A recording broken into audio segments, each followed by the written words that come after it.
allá que después saquemos la foto, digo, está bueno que nos veamos. Digo, tenemos un panel de lujo, creo que todos estamos expectantes con lo que nos puedan trasladar. Entonces, digo, simplemente darles la bienvenida, decir que, bueno, siempre estas charlas y estos intercambios que tenemos en estas actividades nos vamos fortaleciendo y nos enriquecemos. Y simplemente eso, y me parece que todos ustedes lo que están esperando es justamente lo que nuestros expositores tienen para compartir con nosotros, así que yo les había dicho que Fernando estaba llegando, no ha llegado aún, y bueno, digo, lo que nos parece es arrancar y él se sumará, cuando llegue, se sumará a la mesa. Nuevamente, bienvenidos todos, y bueno, Julio, empezamos con las presentaciones.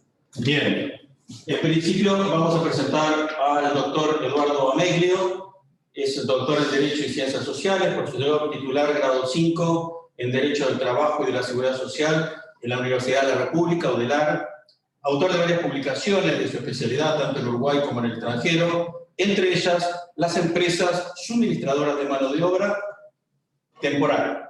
Es consultor externo de la Organización Internacional del Trabajo, OIT, en varios proyectos de cooperación, uno de ellos con el Ministerio del Trabajo de Chile, en la elaboración de un proyecto de ley sobre subcontratación laboral entre 1998 y 1999. Expresidente de la Asociación Uruguaya de Derecho del Trabajo y la Seguridad Social e integrante del Comité de Redacción de la revista Derecho Laboral, publicación oficial del Instituto Iberoamericano de Derecho del Trabajo y Seguridad Social. Integra el Consejo Directivo de la Cámara de Comercio y Servicios y es director de INEFOP desde abril de 2020. En este momento le damos la bienvenida a Fernando Pereira. Comienza su participación a nivel social en ACEP durante el proceso de reapertura democrática desde el año 83. Ingresa a trabajar en la ANEP en 1985 y desde 1988 integra la dirección de AFUPRIM, Sindicato de Trabajadores No Docentes de Primaria. En 1990 ingresa al Secretariado Ejecutivo de la FUNTEM, Federación Uruguaya de Magisterio, Trabajadores de Educación Primaria. En 1995 ingresa al Secretariado Ejecutivo del PIT-CNT como responsable del área de formación. A partir del año 2005 comparte la coordinación del PIT-CNT con Juan Castillo y Luis Puig hasta el año 2015 y actualmente se desempeña desde el año 2015 como presidente del PIT-CNT, electo en el 12 Congreso y ratificado en el Congreso número 3. Y finalmente nos acompaña Gonzalo Ilarramendi, doctor en Derecho y Ciencias Sociales de la Universidad de la República. Desde el año 1986 a 1988 se desempeñó como asesor de la Dirección Nacional de Empleo del Ministerio de Trabajo y Seguridad Social. A partir de 1988 es asesor de la Dirección Nacional de Trabajo, presidiendo varios consejos de salarios y siendo nombrado coordinador de los consejos de salario, cargo que desempeñó de 1988 a 1991.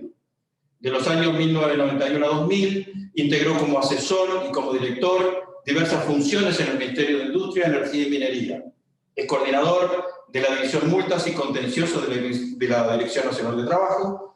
En el año 2005 integra como delegado del Poder Ejecutivo los consejos de salario número 6 de la industria celulosa y maderera, número 7 de la industria química y farmacéutica y número 4 de la industria textil.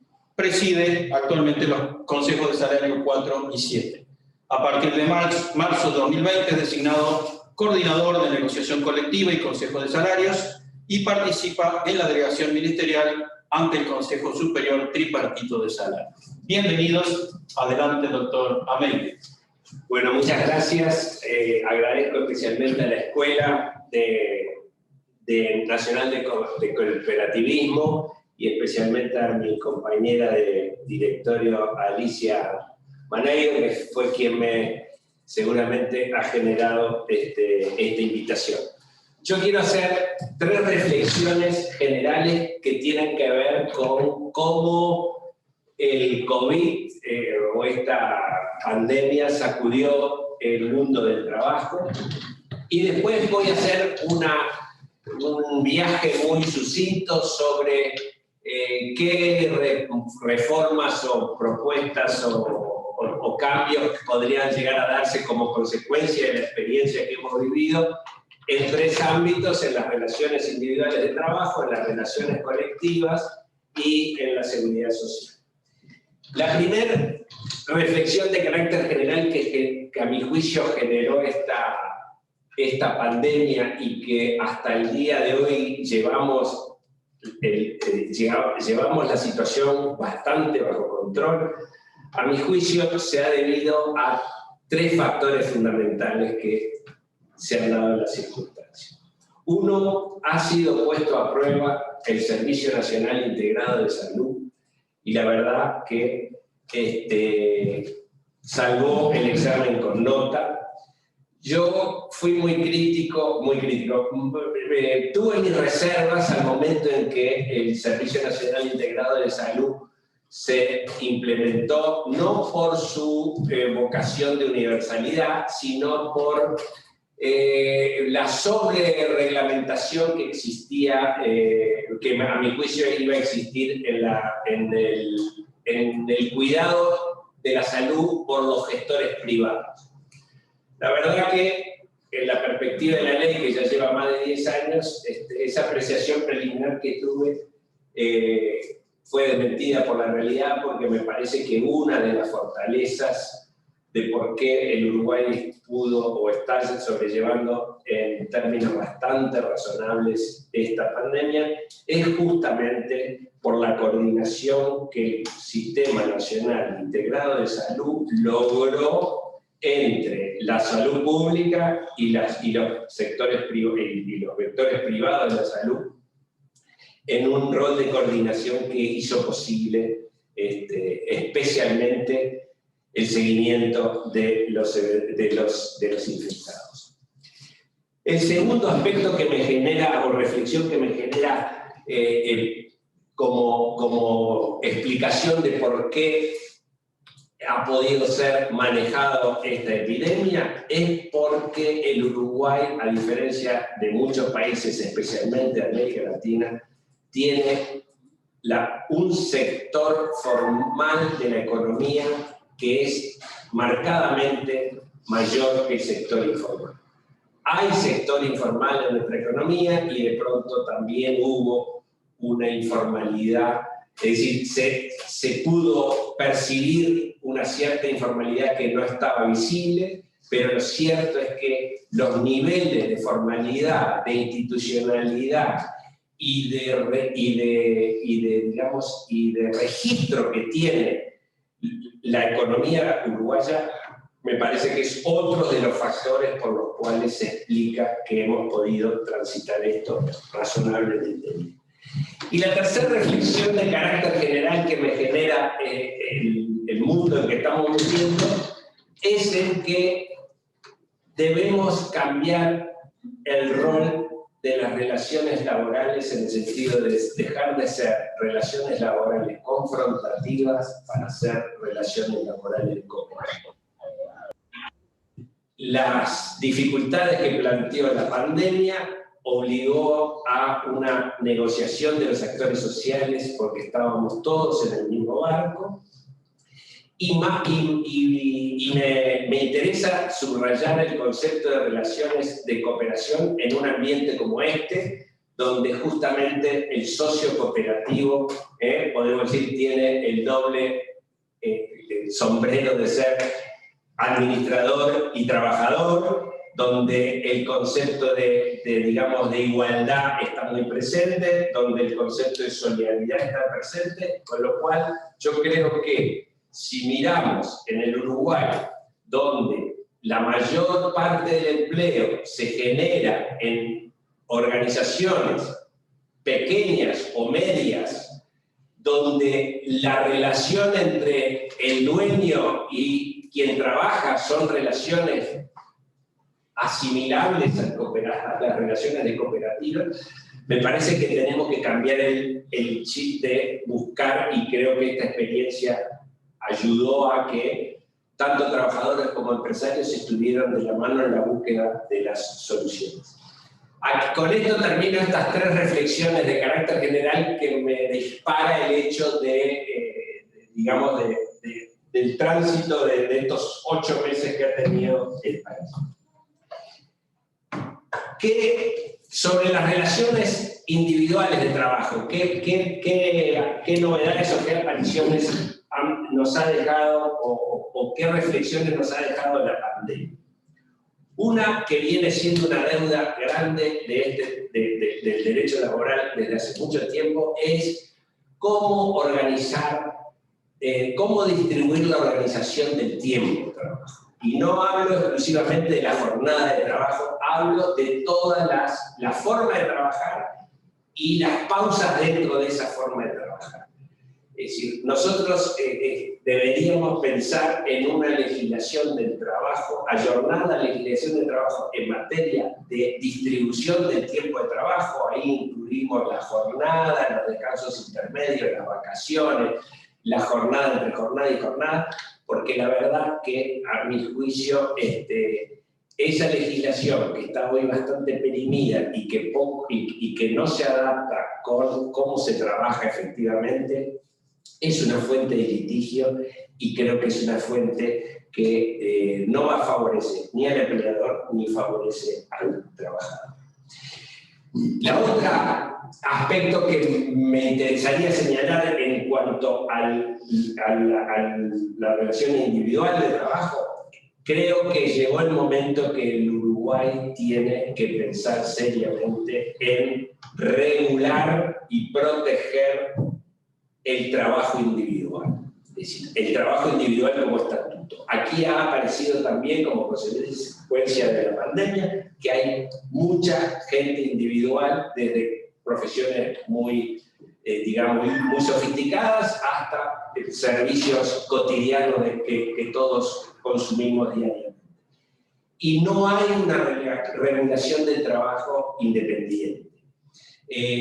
Aquí no hay que inventar la rueda, hay muchos países que han regulado el trabajo independiente, han protegido el trabajo independiente y han generado estatutos de trabajo independiente, generando, por ejemplo, preavisos e indemnizaciones en la regulación digamos, del vínculo entre el trabajador independiente y digamos, el tomador del trabajo, por lo cual me parece que acá los laboralistas creo que hemos perdido mucho el tiempo en decir si el derecho del trabajo alcanza a regular el trabajo independiente o no lo alcanza, si tenemos que hacer un derecho del trabajo nuevo para que alcance.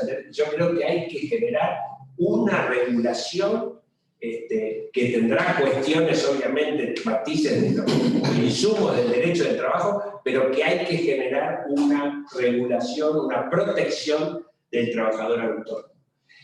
Y el tercer gran punto que ha generado esta pandemia ha sido la explosión del teletrabajo. La explosión del teletrabajo que sabemos que hubo una aprobación parcial en el Senado de un proyecto de ley que generó el Poder Ejecutivo o que generó un senador.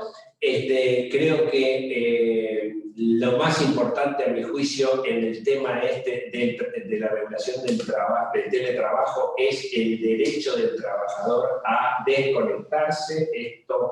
El teletrabajo tiene la gran paradoja, o tiene la paradoja de que uno piensa de que presencialmente está lejos, pero está más controlado que nunca.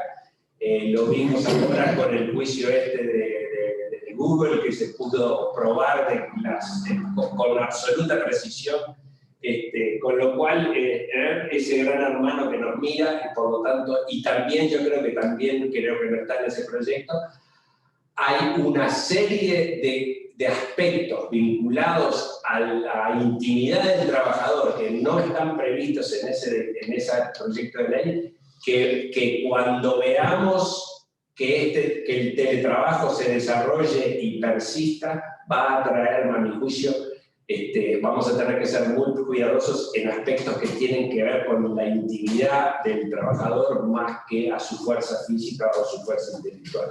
El teletrabajo va a dejar de ser mido los resultados por el tiempo trabajado, sino que mido los resultados por el resultado del trabajo, con lo cual ahí también vamos a tener que cambiar el chip de una óptica distinta.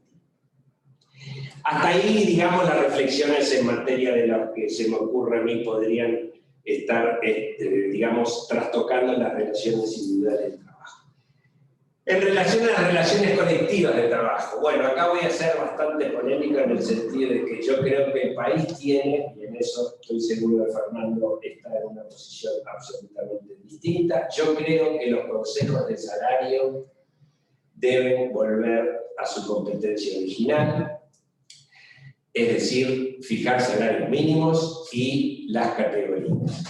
Y una vez que los consejos de salario son convocados con participación del Poder Ejecutivo, se fijan los salarios mínimos por categoría, el movimiento sindical tiene suficiente presencia en el país y tiene suficiente fortaleza lograda a lo largo de muchos años de lucha como para poder sentar en una mesa de negociación, empresa por empresa, a las empresas en donde se sienta la necesidad de la regulación a través del convenio colectivo. A mí me da la impresión que los consejos de salario han sido copados por las grandes empresas y en la medida en que el mercado de trabajo uruguayo es un mercado de trabajo fundamentalmente de empresas pequeñas y medianas, la cancha la marcan las empresas grandes en los consejos de salario con una negociación que a veces ahoga a posibles empleos en empresas de dimensiones menores.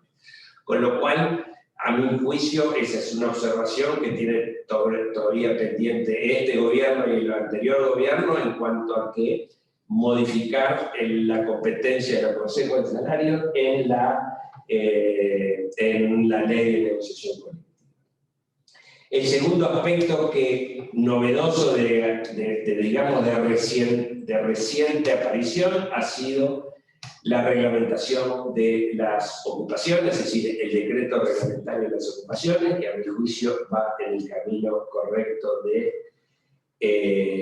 poner en cabeza del Ministerio de Trabajo las negociaciones para la desocupación. Acabamos de tener un ejemplo de hace poco, fresquito, hace 3 o 4 días, de desocupación de la UTU, digamos, donde una gestión del Ministerio fue eficaz para evitar cualquier otra interferencia y lograr la desocupación. Yo creo que el decreto va en la línea que marcaron algunas observaciones que he hecho en la OIT y que, en definitiva, creo que va a ser un elemento que va a mejorar la calidad de las relaciones entre trabajadores y sindicatos. Yo lo he escuchado muchas veces a Fernando decir de que contamos con los dedos de las ocupaciones, y es cierto que son escasísimas las ocupaciones, pero alcanza que sea legitimado por el ordenamiento el hecho de que se pueda ocupar para que las relaciones en la negociación se desbalanceen. Además, yo siempre lo he dicho y lo he escrito, que para mí la ocupación es el fracaso de la huelga, porque si hubiera huelga, es decir, si la huelga tuviera la adhesión de los trabajadores, la empresa dejaría de funcionar. Se ocupa porque no se puede paralizar a la empresa. Entonces, me parece que, y además ha sido, a mi juicio, negativa en la experiencia del pasado, en la medida en que se tuvo que recurrir a la justicia para que la justicia dispusiera la desocupación y los trabajadores, digamos, ni forzaran la desocupación, sino desocuparan antes de que viniera el alguacil del juzgado a procesar la desocupación. Y el tercer aspecto que también está allí generado, que se generó, bueno, en este momento, pero que no tiene nada que ver con la pandemia, es el tema de que la iniciativa de generar una personería jurídica, o reclamo de algunos sectores de generar una personería jurídica para los sindicatos. Yo creo que en esto no me parece que es un tema que importe al sistema de relaciones laborales. No, allí en ese sentido yo no hablaría de personería jurídica, sino que hablaría de personería gremial, hay muchos ordenamientos donde los sindicatos tienen una personería gremial, que es una personería, un proceso más, menos formal. Creo que podría ser positivo para el movimiento sindical la personería gremial de fácil acceso, porque hoy en día, bueno, los sindicatos tienen que comparecer en juicio cuando hay denuncias de persecución sindical, los sindicatos necesitan, digamos, administrar patrimonio y que probablemente sean elementos que faciliten, digamos, el hecho de tener una personería gremial a la hora de armar digamos, de su vida diaria. Y por último, mis reflexiones van al tema de la seguridad social, dividiéndolo bien entre la seguridad social de las prestaciones de actividad y el sistema de pasividad. En cuanto a las prestaciones de actividad, hemos puesto a prueba el seguro de desempleo y hemos incorporado digamos, el seguro de paro parcial, que me parece que fue un instrumento muy adecuado para la situación en que se vivió y desde mi punto de vista debería ser, fue una legislación de transición, digamos, pero me parecería que la experiencia indica que a mi juicio el seguro de desempleo parcial debería quedar con carácter permanente más allá de la coyuntura de la pandemia. El otro punto que me gustaría también apuntar es que también se revalorizó el valor de las asignaciones familiares, en este punto especialmente las asignaciones familiares que administra el MIDES, a través de lo que fue el plan de emergencia del año 2005. Yo en este sentido tengo una posición que me parece que habría que eliminarse la asignación familiar de los trabajadores en actividad para cederla a los trabajadores cubiertos por el MIDE, porque las asignaciones familiares de los trabajadores activos en realidad han quedado absolutamente devaluadas con el transcurso del tiempo y además limitadas a trabajadores de determinados ingresos, con lo cual me da la impresión que el trabajador activo no valora no valora la asignación familiar por el escasísimo valor que tiene hoy en día, con lo cual me parecería como sociedad más eficaz trasladar que haya una sola asignación familiar para los hogares vulnerables, que en este momento, en estos meses, fue de suma importancia. En cuanto al tema seguro de salud, yo si bien me parece que el Sistema Nacional Integrado de Salud ha llegado a la universalización total y que por lo tanto la cobertura de salud del Uruguay es de los países más mejores en cuanto al nivel de cobertura, lo único la experiencia que me da la impresión que uno puede sacar de este terremoto es que debería buscar algún tipo de descentralización, especialmente en su administración. Es una mutualista demasiado grande como para ser dirigida desde Montevideo. Me da la impresión de que allí podría haber una regionalización de la administración de la salud como forma de hacer más eficaz el accionar de ACE. Y por último, la contingencia de accidentes de trabajo, que soplanamientos o hay algunas iniciativas que tienden a desmonopolizar el seguro en cabeza del Banco de Seguros del Estado. A mi juicio esto para mí sería un grave error porque es un seguro monopólico, es cierto, pero que funciona perfectamente bien, que no es un costo del trabajo que los empresarios vean como excesivo. Y además tenemos la gran ventaja que el Banco de Seguros del Estado tiene un excelente equipo médico que se ha especializado justamente en los accidentes de trabajo, con lo cual no me parece para nada conveniente buscar ningún tipo de monopolización en materia de accidentes de trabajo. Y por último, las pasividades. Pavada de changa tiene la sociedad uruguaya por delante para la reforma de las pasividades, con una gran debe que viene del año 96, que es el tema de la unificación. no hemos podido unificar, y todavía hay unos cuantos colectivos, si bien numéricamente no son importantes respecto de los colectivos del Banco de Previsión Social, pero evidentemente que importa. Y si a ese concepto o esa aspiración de unificar la seguridad social en un solo sistema, le agregamos también proyecto de renta básica universal, parecería que si los uruguayos nos vamos a dar una renta básica universal, debería ser una renta básica universal de un único sistema de seguridad social. A mi juicio me parece que ese puede ser un elemento importante para bajar la resistencia de los colectivos que eventualmente pueden llegar a ver que sus cajas particulares pudieran ser absorbidas por la reforma que se viene. El otro juicio ya pasó los exámenes, sé que, y la experiencia internacional indica, es que parecería que lo que tenemos que buscar es un sistema de reparto, una combinación suficientemente equilibrada entre un sistema de reparto y un sistema de capitalización.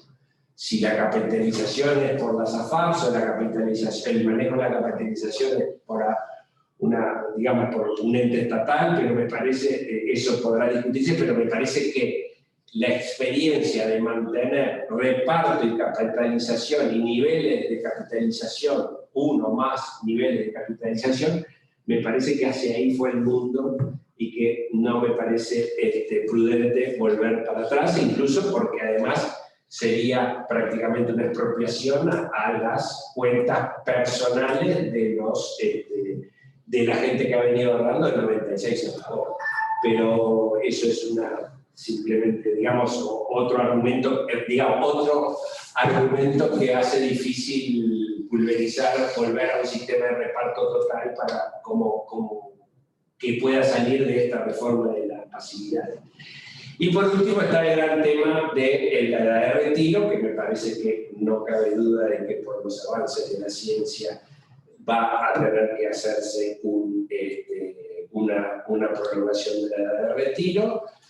Creo que para evitar discusiones cada tanto hay que hacer una edad de retiro móvil en función de cómo evoluciona la expectativa de vida, para así discutirlo una sola vez y para siempre. Pero creo que hoy, si uno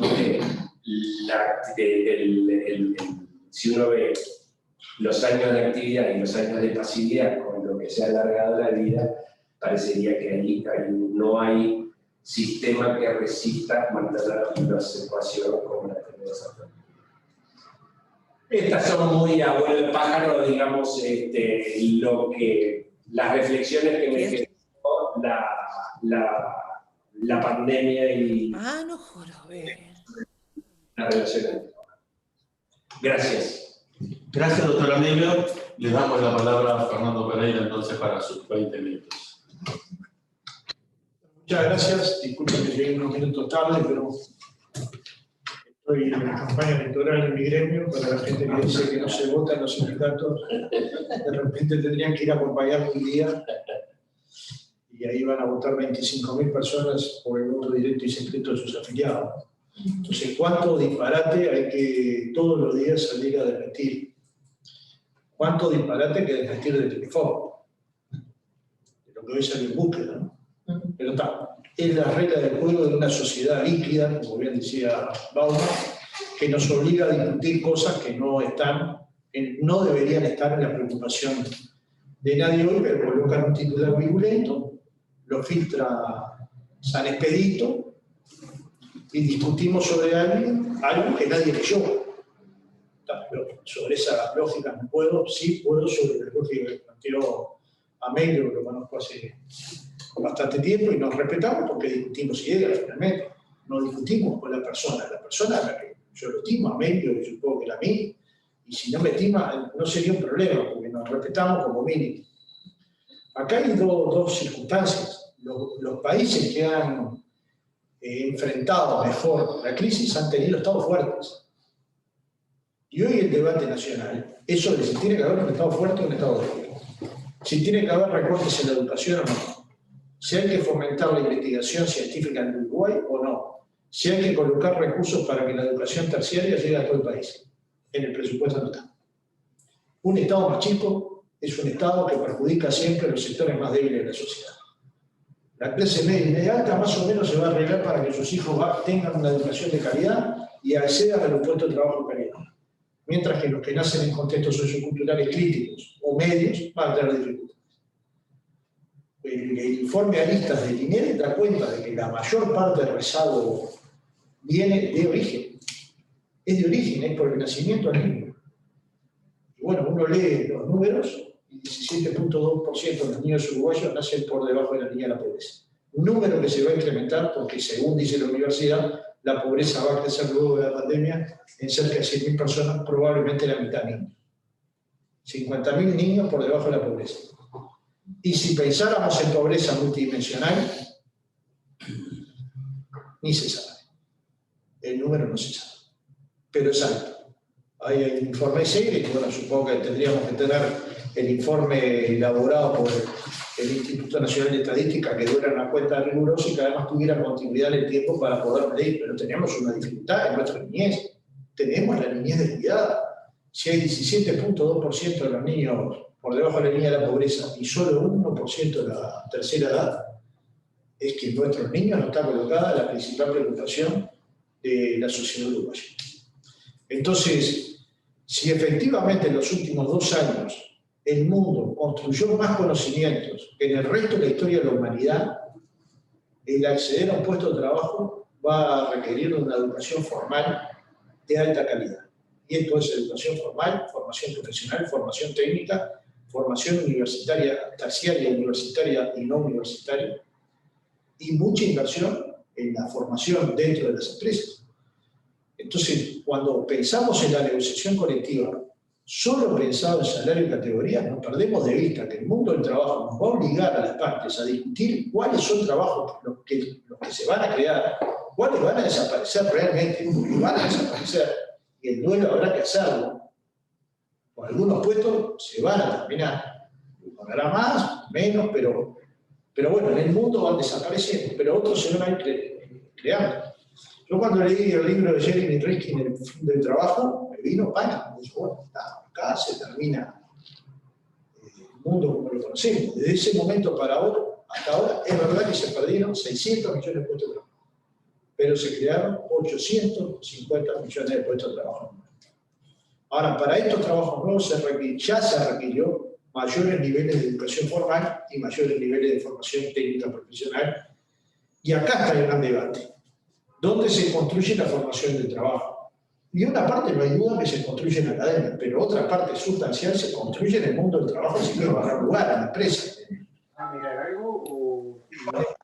Con cierta razón, viejo alemán ahora, en ese momento que me lo dijo tenía mi edad, así que era más o menos viejo, adecuando el discurso a mi circunstancia actual. Y ahí me decía el hombre, no hay trabajadores sin empresa. Y no hay sindicatos sin trabajadores. Con lo cual, y no hay sindicatos fuertes sin empresas débiles. Con lo cual, estas ecuaciones todas tienen que estar medidas cuando el sindicato va a actuar. Pero ya hoy no se trata solo de discutir salario, jornada de trabajo, condiciones, que también son fundamentales de discutir. También se trata de discutir la formación profesional, también se trata de discutir la forma de trabajo y probablemente, no dentro de mucho tiempo, se trata de discutir la rebaja de la jornada laboral. No necesariamente por la cantidad de horas, podrá ser por la cantidad de días. Habrá que ver, de acuerdo a la rama de actividad, habrá que ver, de acuerdo al avance científico-tecnológico, pero al mismo tiempo tenemos que pensar qué hacer con las horas de ocio. Lo peor que le podría pasar al mundo contemporáneo es que en vez de tener un trabajador de 8 horas, tengamos 2 trabajos de 5 o 2 trabajos de 6. Porque esto, digamos, lo que construimos finalmente es una nueva esclavitud, ¿no? Eso lo vimos en algunos sectores de actividad y es duro. La segunda cuestión es qué hacemos con nuestro tiempo libre. El contador Enrique Iglesias estos días ha hablado que post pandemia los estados van a tener que dar respuesta, de lo contrario vamos a tener sociedades fragmentadas, duramente, con una dura exclusión de una buena parte de la sociedad. plantea en un libro que se llama Reflexiones, yo tengo una copia, pero sé que se agotó, en su capítulo 6, que dice, bueno, si va a haber más tiempo libre, hay que adjudicarlo a la cultura. Y la cultura hay que mirarla como el teatro, el cine, el ballet, la música, la danza, etcétera, profesionalmente, o simplemente como una forma de asumir una tarea que te gusta, una acción que te gusta, tocar la guitarra, tocar el piano o bailar ballet, no profesionalmente, sino como una forma de enriquecer a la sociedad. Y en ese camino que a mí me pareció realmente interesante, me acordé de una pancarta que pasaba ahí por la playa Ramírez, que nosotros íbamos caminando de Jacinto Vera hasta Playa Ramírez, que decía la cultura del trabajo. Y ahí la cultura va a dar trabajo. Y nos tenemos que preparar, entonces, para un cambio cultural. Entonces, en este mundo del trabajo, que no tiene nada que ver con hace 40 años, yo siempre pongo el mismo ejemplo. En mi cuadra había un solo teléfono, y hoy yo tengo un teléfono en cada bolsillo. Y es casi una computadora, por no decir una computadora, por la que ingreso a mi mail, escribo, publico, transmito, y algunas cosas no las sé hacer todavía. No sé, cuando otro día me agarró un ingeniero más actualizado y me dijo que andaba más o menos utilizando el 25% de la capacidad del teléfono. Yo dije, ay, qué horrible, no te creas, no las usan mucho más, el medio de la sociedad no la usa mucho más, los jóvenes un poco más. Entonces, digamos, estamos ante un cambio civilizatorio. Como bien dice, voy a recordar nuevamente a Enrique Iglesias, no estamos en una época de cambios, estamos en un cambio de época. Y el no asumir esto es un suicidio. Y esto hay que asumirlo en el campo educativo, en el campo del trabajo, y el cooperativismo también tiene un desafío. Porque estamos construyendo individuos muy individualistas. Que su caja de resonancia es una red social donde publica, insulta, descalifica o trae buenas ideas. Bueno, habrá que calificar, cada uno calificará. Lo cierto es que eso lo puede hacer desde el límite de su casa. Y parte de la base de que las transformaciones sociales las puede hacer o por lo menos me insinúa que la puede hacer. Por suerte, todavía hay vastísimos sectores de la sociedad que creen en las salidas colectivas, cooperativas, solidarias, autogestionarias. Por suerte todavía hay gente que cree que la mejor forma de construir una sociedad democrática es teniendo partidos políticos sólidos y organizaciones sociales potentes. Pero cada tanto algún periodista te dice, pero esto fue laudado, si acabamos de votar al presidente, y el presidente tenía este plan de gobierno. Y durante los 5 años todo lo que dijo el presidente va a estar bien. La oposición, ¿para qué estaría en el Parlamento? Los movimientos sociales, ¿qué papel jugarían? La sociedad, ¿cómo expresaría sus molestias, sus demandas? Entonces, es un cambio civilizatorio. Y si es un cambio civilizatorio, hay que asumirlo colocando al ser humano en el centro de nuestra problemática. Porque de lo contrario, un día vamos a sentir lástima por el oprimido, culpando al opresor. Y esto en algún momento hay que discutirlo como sociedad. El Papa lo ha colocado, por cierto, para los cristianos, este es un Papa que da oxígeno en una encíclica que se llama Laudato Si, pero luego en 2 documentos consecutivos, en uno que envió a dirigentes sindicales en el Vaticano y otro que envió a las organizaciones sociales durante la pandemia, donde pone su énfasis en la preocupación que tiene por los descartados en el mundo. Y ahí coloca como prioridad tierra, trabajo, ¿no? Tierra, trabajo, porque es fundamental para que de alguna manera el mundo tenga sobrevivencia. Uruguay produce para 30 millones de habitantes, tenemos personas en Uruguay pasando hambre, somos 3,5 millones. Yo parto de la base que el sentido común nos debería decir, esto no puede pasar, acá en Uruguay no puede pasar. Entonces, hay preocupaciones que nosotros las tenemos que laudar en distintos ámbitos. Algunos son de la acción colectiva. Yo reivindico los consejos de salario, reivindico la negociación colectiva. En aquellos países donde la negociación ha sido por expreso, cuando ponen el ejemplo de Paraguay, yo pregunto en voz alta si sus hijos quieren que vivan en Paraguay y tengan los derechos laborales del Paraguay y las reglas del juego del Paraguay o la afiliación a la seguridad social que tiene Paraguay. Cuando dicen Uruguay atacó mejor el problema, yo estoy de acuerdo, pero tenemos una seguridad social que abarcaba cerca del 75% de la población económicamente activa, mientras que en Perú el 80% son informales. Entonces, digamos, los procesos Uruguay para mí tiene un problema que tiene en los sindicatos, en las empresas, en los gobiernos, en el Parlamento. Siempre se piensa que hay un proceso inicial, que lo de atrás no tiene valor. ¿Cómo lo de atrás no tiene valor? Tenemos un sistema nacional integrado de salud que resiste embates mucho más duros que lo que ha resistido hasta ahora. Ojalá que nada suceda y que este problema que estamos teniendo circunstancialmente salga. Pero además tuvimos conectividad para llegar a todas las escuelas del país. Cosa que nadie habla. ¿Qué pasó en el resto de América Latina? ¿Cómo se logró el contacto entre estudiantes y niños? ¿Por qué plataformas? ¿Tenía cada niño de contexto sociocultural crítico una computadora? ¿Tenían fibra óptica los contextos socioculturales críticos? No. Bueno, entonces lo que funcionó en Uruguay que tenía una empresa del Estado potente como Satélite. Y el Internet en todas las escuelas del país, y en todas las plazas del país. Cuando uno ve un gurí sentado en la puerta de la escuela, no es que le gusta la escuela, es que hay Internet. Y los ves por cientos en las plazas, en las escuelas, en los liceos. Entonces me da la impresión de que hay una discusión que es si el cooperativismo va a tener lugar en este modelo tan salvaje que bueno, varios analistas vienen cuestionando, y bueno, sobre todo los que sentimos que somos de izquierda, independientemente de cómo cada uno nos quiera etiquetar. Y esto no quiere decir no respetar la idea ajena, es decir, colocar en el centro del debate a las preocupaciones que los uruguayos tienen.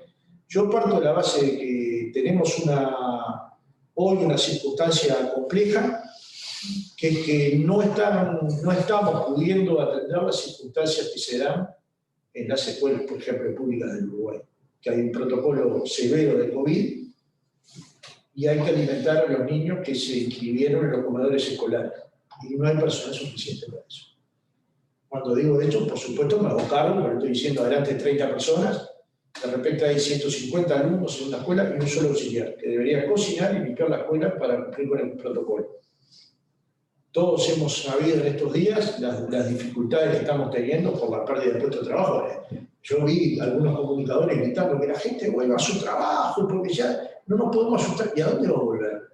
Si no está más el puesto de trabajo. ¿A dónde iba a volver? Imagínense el que trabajaba en un servicio de catering, o el que trabajaba en una fiesta, o el que trabajaba en un hotel, o el que trabajaba en un pequeño bolichito que no le permite el distanciamiento. ¿A dónde va a volver ese trabajador? Desaparecieron 120.000 puestos de trabajo, desaparecieron. La mayor parte de ellos informales. Entonces, una discusión sensata que Uruguay está dando,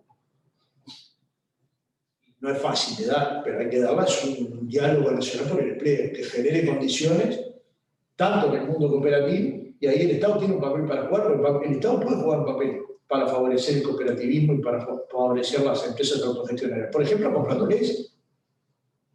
Hay muchas partes del mundo que optan por comprar una parte de su producción o a la pequeña y mediana empresa, que también tiene condiciones de competitividad difícil, y al cooperativismo, porque de alguna manera estás defendiendo el entramado social que genera trabajo. Entonces, no es que no hay políticas que se puedan tomar y que sean activas. Y la otra es la formación profesional, y el INEFOP juega un papel importante. Entonces, si alguien cree que una institucionalidad como el INEFOP juega un papel importante, lo que no puede hacer es destrozarla públicamente. Si uno cree que los maestros juegan un papel importante, lo que no puede hacer es generar la idea que los maestros faltan a lo loco, sin conocer la normativa. Si un maestro falta más de 60 días, lo mandan a una junta médica. No es que en el Uruguay se puede hacer cualquier cosa como se da a entender, o como a veces se deja entrever, o como a veces se dice, que es peor. Entonces, digamos, si no nos prestigiamos como organizaciones interlocutoras, lo que vamos a romper es el acuerdo social que tiene el Uruguay, que las cosas las resolvemos dialogando. Porque de última, yo creo que este decreto de las ocupaciones lo vamos a ver dentro de 3 años, recién, porque la pandemia esta es como la niebla, ¿no? Y a poco lo va tapando todo. De acuerdo al temor que la gente tiene, se queda más en la calle o sale más. De acuerdo a su estado de ánimo, no tiene nada que ver con que lo que yo piense o crea que hay que hacer en este momento. Es sencillamente una decisión familiar, o a veces personal, y a veces colectiva. Yo soy un fanático de que si se hacen cosas grupales hay que hacerlas con cuidado, hay que hacerlas con tapabocas, hay que hacerlas con sumo cuidado, porque el derecho a la protesta tiene que ir acompañado del derecho a cuidar la salud tuya y la de los demás. Pero esto no todo el mundo lo ve de la misma manera. Entonces, de alguna manera, en los acuerdos sociales no escritos, no necesariamente escritos, admitieron siempre la ocupación. No es que el decreto del Frente Amplio sobre ocupaciones generó más ocupaciones, las bajó. En el gobierno de Stirling, del ministro del Interior, había 70 ocupaciones por año. Y estos últimos 6 años, 17, 18 ocupaciones por año. Yo creo que este decreto de ocupaciones lo que va a generar es más ocupación. O sea, yo le llamaría una fabriquita de conflictos. Entiendo que fue una promesa electoral, entiendo que están cumpliendo con una promesa electoral, no es lo que dice la ley de urgente consideración, el decreto de ocupación, no tiene nada que ver con lo que dice la ley, pero en todo caso admito que es una regla de juego, lo que dijeron, lo dijeron durante la campaña. El problema es el efecto que genera, y el efecto que genera es, para mi gusto, contrario al que se pretende generar. Y un último aspecto que me gustaría mencionar es que si el sistema de seguridad social va a estar tensionado, está, por lo menos en perspectiva, va a estar tensionado, debería haber un diálogo social sobre la seguridad social, como sobre el INEFOP. El INEFOP lo bancamos los empresarios y los trabajadores y decide el gobierno. Es fenómeno negociante. Es un organismo creado tripartito y hasta ahora aporta los trabajadores uruguayos de la actividad privada, los empresarios uruguayos de la actividad privada por el número de trabajadores que tengan, para construir un sistema de formación profesional que permita adecuarse a los cambios que se producen en el mundo del trabajo día a día. Para mí está muy bien que sea tripartito, pero también tendría que ser la aportación tripartita y los mecanismos tripartitos. Y acá también la seguridad social debería ser una discusión que abarcara a jubilados, trabajadores, empresarios, gobiernos, no con los expertos designados, o sí con ese grupo experto. A mí el grupo experto no me parece mal, lo que me parece es que si no se construye un diálogo social que nos permita llegar a mínimos acuerdos, va a tener muchas fricciones. Porque ¿quién banca que la reforma en la caja del BPS si hay 500 millones de dólares de déficit en la caja militar y no la toca? Yo quiero saber qué uruguayo acepta eso. No nada contra los militares, ¿no?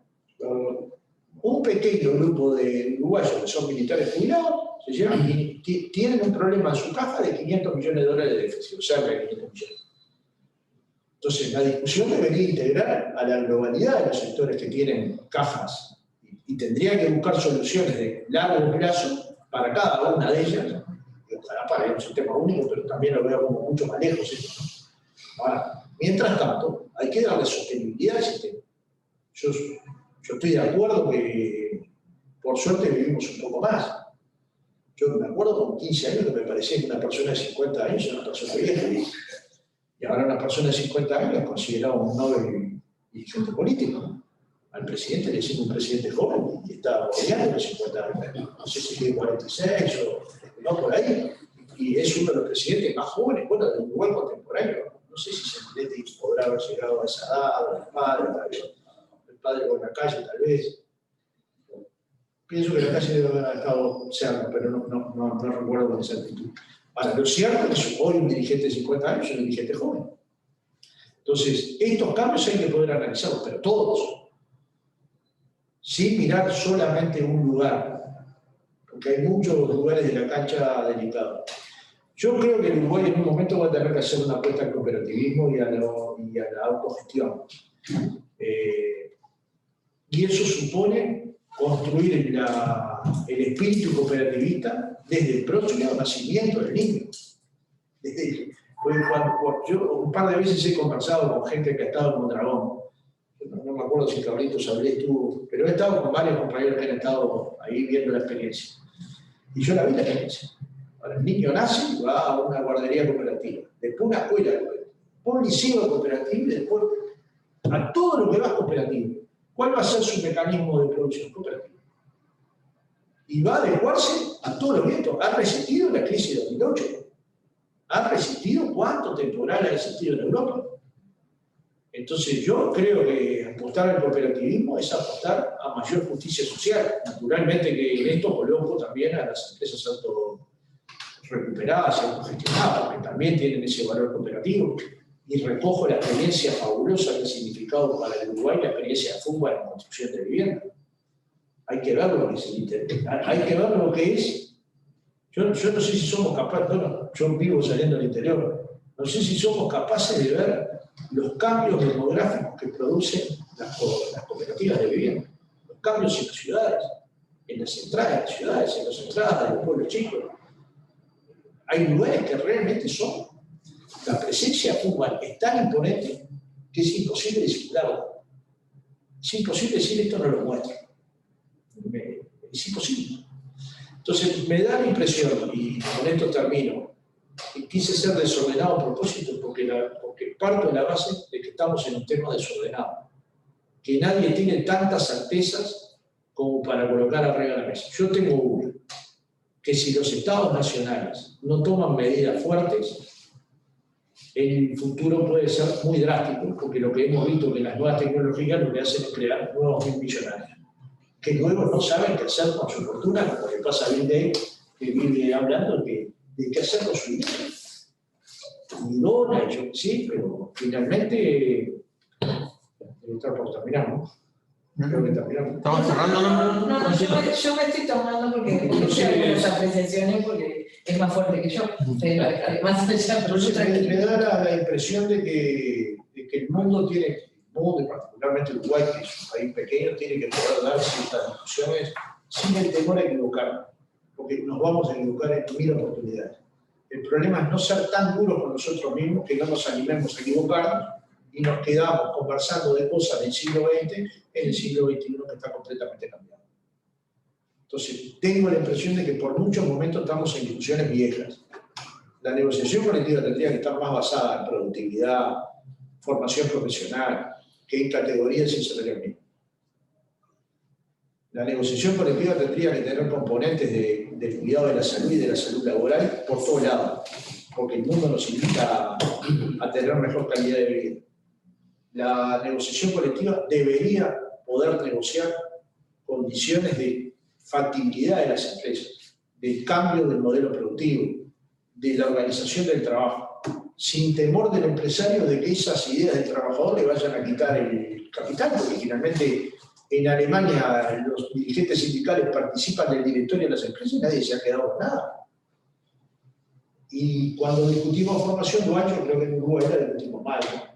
Simplemente leer el proyecto alemán indica que la formación dual, 80% la financian los empresarios, 80% de la formación dual. Solo 20% lo coloca el Estado. Y es una formación cara. Ahora, hacen una apuesta a un país que, en vez de retrasar el avance científico-tecnológico, lo aceleró y no lo pagó con desempleo. Al contrario, bajó el desempleo. Todos estos temas deberían de estar en una agenda de debate público o de debate nacional ordenado. Y para eso hay que tener una visión de hacia dónde vamos, una visión como nación, aunque esto suene un poco empresarial, pero hay que tenerlo, y poder tener una esperanza. No hay nadie que pueda caminar hacia adelante sin tener esperanza. Si lo que pensamos es que a nuestros hijos les va a pasar lo peor, porque vivimos en un mundo desastroso, entonces ¿por qué tener hijos? Y a muchos jóvenes me consta que esto lo están pensando, digamos, lo están analizando, lo miran como un problema. Entonces, como mínimo, esta generación tiene la responsabilidad de construir la esperanza de que otro mundo efectivamente es posible. Que no es posible que alguien tenga más de $1.000 millones y otros no tengan ni $1 por día. Que no es posible que un niño del contexto tenga rezagos enormes en relación a los quintiles de mejores ingresos, independientemente de que vaya a la escuela pública o privada. Entonces, si estas injusticias las vemos, como mínimo hay que actuar para generar justicia social. Perdón lo largo que fui, pero... Gracias, Fernando. Ya vamos a volver sobre esos temas porque ya en el chat aparecieron algunas cosas interesantes. Decían porque hablamos de tripartismo y acá hay 4 partes, ¿no? Entre otras cosas que es una de las grandes discusiones del INEFOP, ¿no? Acá está anotadito. Ya vamos a volver sobre eso. Doctor Isla. Bueno, primero agradecer la invitación del CUDECOP y de la escuela. Siempre que se hable de temas de negociación colectiva y creo que la participación de los 3 actores que con sus roles diferentes participamos en la misma es muy sano. Y en especial agradecer a la doctora Graciela Fernández, que fue quien me llamó, me cursó la invitación. Con ella desde el 2005 venimos participando en negociaciones colectivas de diversa índole, y sobre todo del 2005 para acá hemos negociado la totalidad de la ronda de consejos de salario en los grupos de actividad que ella asesora, y con la vehemencia que la caracteriza para defender la firmeza, para defender sus convicciones y sus ideas, pero en la totalidad de la ronda de negociación hemos llegado a acuerdo. Así que ha dejado la presidencia hace poco tiempo y le mando un saludo especial. Como decía, centrando un poco el tema en la negociación colectiva,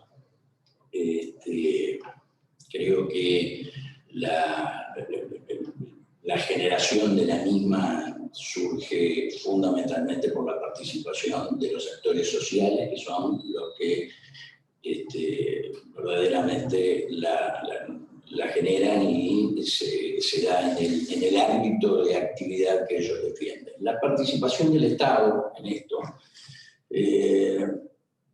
lo hacemos o lo vemos probablemente desde otra óptica. Ellos defienden intereses que por supuesto que no son contrapuestos, pero muchísimas veces se encuentran enfrentados defendiendo posiciones, intereses que no siempre coinciden.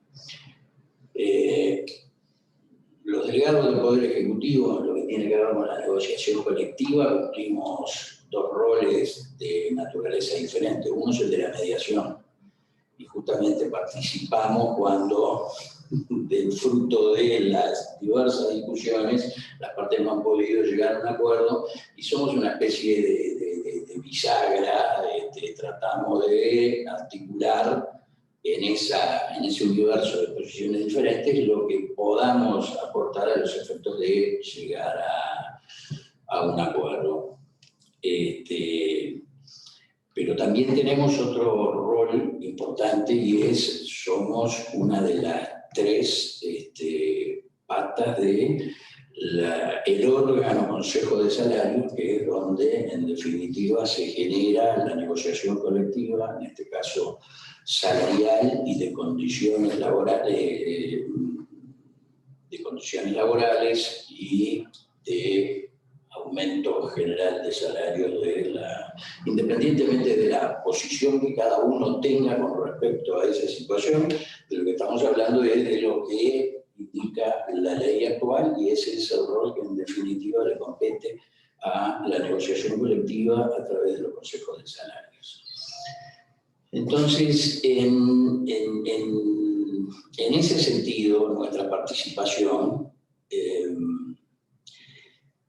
es, de alguna manera, tratar de fijar una visión general, objetiva, de la totalidad de lo que sucede en el mundo, de la comunidad de los sectores laborales, en una negociación que en realidad se plantea con intereses particulares, ya sea cuando se da a nivel de empresas o cuando se da a nivel de ramas, pero en definitiva están defendiendo los intereses de esa propia rama de actividad. Bueno, entonces el rol de alguna manera de la delegación del Poder Ejecutivo es incorporar a esa discusión, a esa negociación, los elementos generales que no necesariamente puedan tener en consideración las partes, dado que están defendiendo intereses de otro tipo. Y obviamente también en esa situación tratar de articular y llegar a acuerdos y consensos, porque los verdaderos generadores de las condiciones deben ser, en definitiva, los defensores, los representantes de los intereses sociales. Por eso creo que cuando hablamos en general de negociación colectiva es mucho más sano que los representantes de los sectores sociales la expliciten manejen sus ideas, porque son ellos quienes conforman, en definitiva, el universo de la creación del rico mundo de normas que se generan a través de esa negociación, que rigen para ese sector de actividad como el de, produciendo el mismo efecto que una ley. Por consiguiente, yo lo que quería hablar acá era un poco de la experiencia de lo que ha sido la 8ª ronda de negociación salarial, que acaba de finalizar prácticamente hace poco tiempo, que creo que marcó una diferencia sustancial con todas las rondas anteriores, y que creo que es importante que la tomemos en cuenta y que veamos a futuro que puede, en definitiva, deparar las próximas negociaciones. Esta iba a ser, desde siempre lo sabíamos, una ronda complicada, dado que se largaban en julio deberían haberse largado en julio más de 160 mesas de unidades de negociación, que no por casualidad era esa la fecha, sino que en la ronda anterior, obviamente, todos habíamos acordado que el vencimiento de la mayoría de los consejos de salarios no interfirieran ni con el periodo electoral, ni cayeran en medio de la salida de un gobierno y la entrada de otro. Entonces, todos sabíamos que iba a ser muy complicado esta norma, porque iban a negociar al mismo tiempo una cantidad importante de grupos, sabiendo que había un cambio de gobierno y sabiendo además, como todo se preveía, que la situación iba a ser muy diferente, dado que a lo largo del año 19 habíamos visto un deterioro paulatino de la economía, el estancamiento del crecimiento, la pérdida de importante número de puestos de trabajo y el crecimiento del desempleo. Y ese, en definitiva, era un poco el marco que se preveía iba a imperar en medio de la negociación de este año. Y en definitiva, ese era el planteo que debíamos decidir al encarar. Lo que nadie tenía, obviamente, previsto es lo que sucedió en Uruguay de marzo en adelante, ¿no? Nosotros previamente a eso veíamos el mundo, no entendíamos mucho lo que estaba pasando. Miles de contagiados en el mundo, miles de muertos, la economía general de las principales, los principales países y todo lo que nos rodeaba paralizada. Y nosotros, como siempre, diciendo, bueno, estamos zafando, ¿qué va a pasar? Hasta que en marzo tuvimos un masazo, afortunadamente no con las consecuencias que ha planteado en el resto del mundo, pero sí con las consecuencias con respecto a la economía y al mundo del trabajo, que han sido tan nefastas como se ha generado en todos lados. Entonces, a ese panorama complicado se le agrega el resultado de la pandemia. Yo no quiero aburrir con cifras, pero hay algunas que de alguna manera te dan una pauta de lo que encontramos. Fíjense que del 1 al 15 de marzo se recibían 528 solicitudes por día de seguro de paro. Del 16 al 22 de marzo, 4.900 por día, y del 23 al 29 de marzo, 4.300 y pico por día. El total de solicitudes de seguro de desempleo el mes de marzo fue de 90.732, y esto recién empezaba. Para ver el entorno en el que se largaba la ronda de negociación de salarios, el acumulado de marzo a julio de este año fueron 283.625 solicitudes de seguro de desempleo.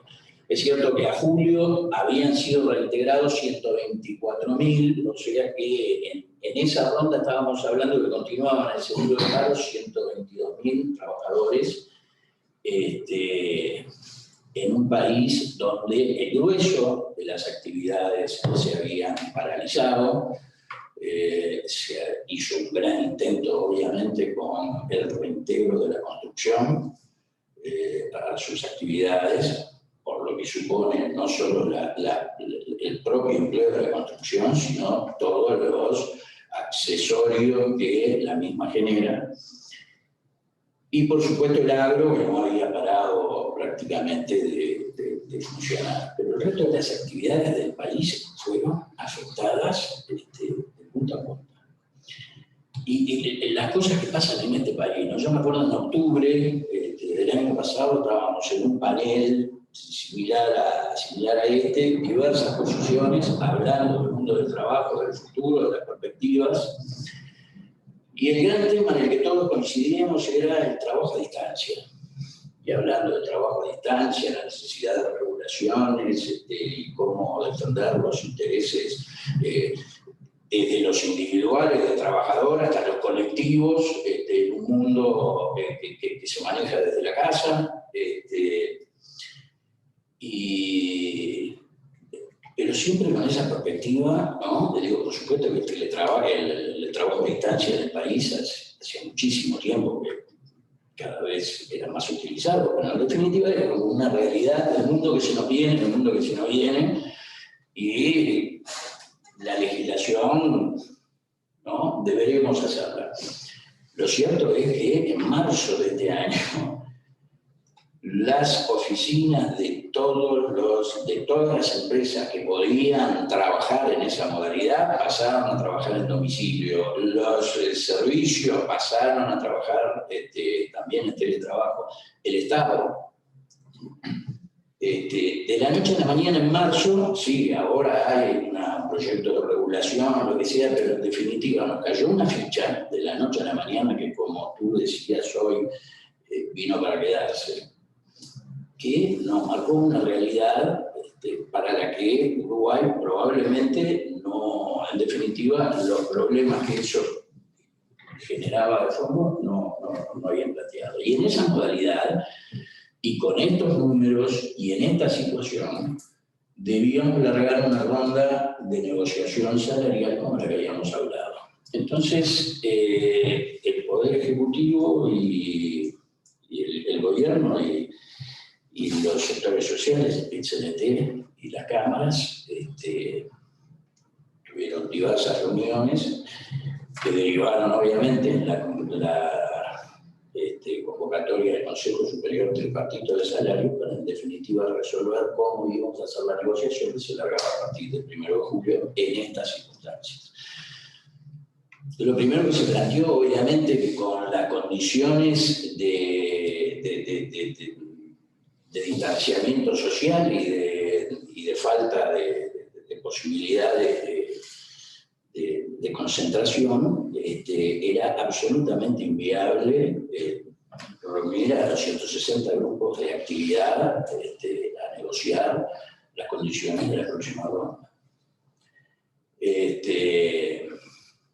Imagínense lo que eso supone en cuanto a asambleas, preparación de plataformas reivindicativas, manifestaciones que obviamente se producen en el marco de una negociación de este tipo. Era, en definitiva, absolutamente inviable. Y el otro grave problema era, ante esta situación de empleo y ante la perspectiva de caída de Producto Bruto en lo que restaba del año, cómo incorporar a una negociación salarial la situación general que estaba marcando la economía de las empresas.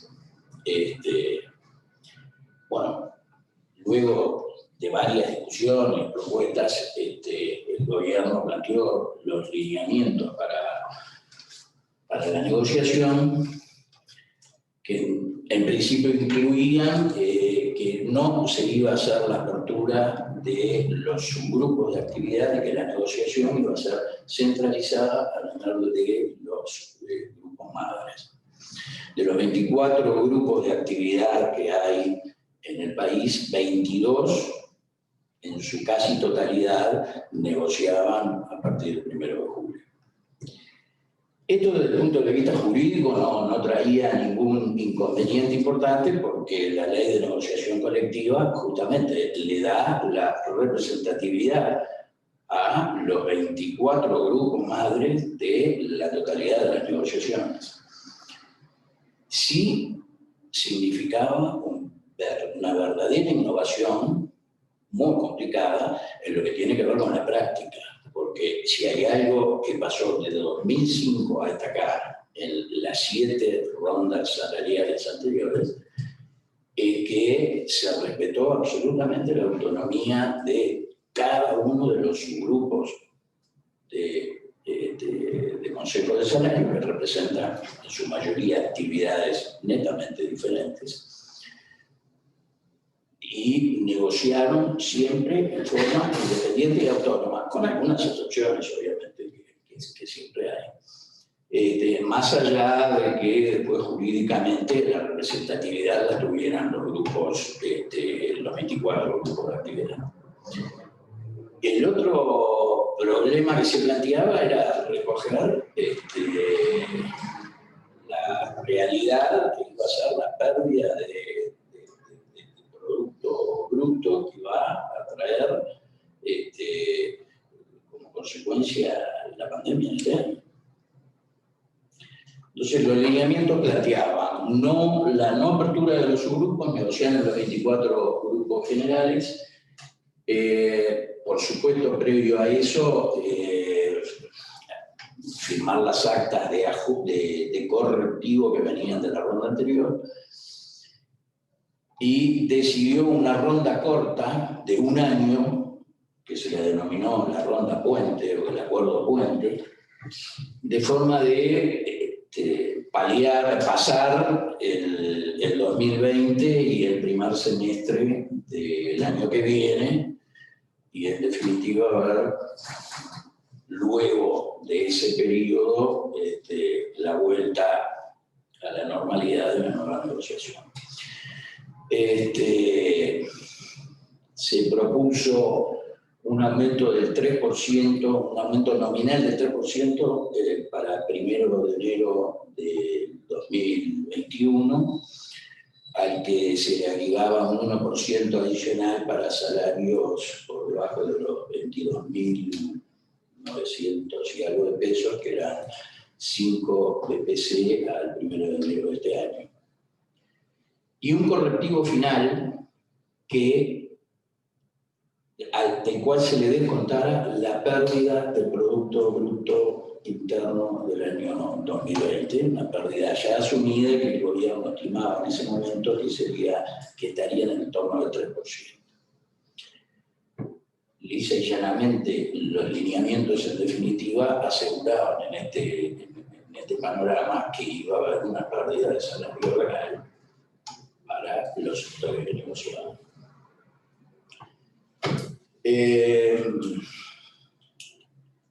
Obviamente esto fue resistido inicialmente, más allá de entender las condiciones en las que esto se generaba por causa de la pandemia, porque el CNT entendió que las condiciones salariales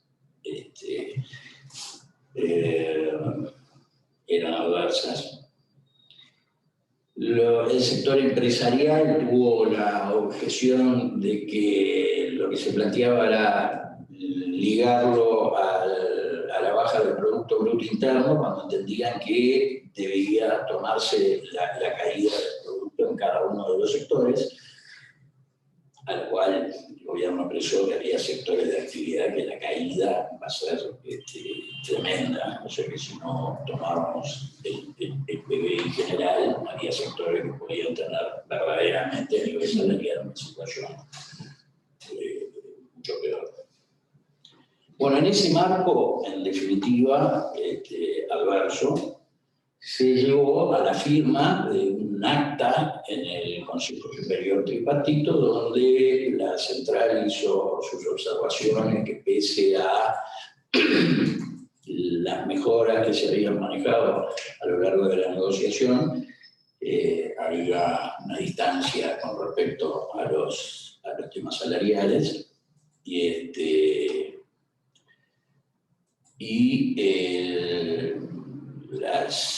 los sectores, las cámaras dejaron la constancia de que no estaban de acuerdo con respecto a qué es lo que se tomara en cuenta fuera del Producto Bruto Interno, pero en definitiva esos eran los lineamientos que el Poder Ejecutivo planteó para iniciar la negociación. Eso además incluía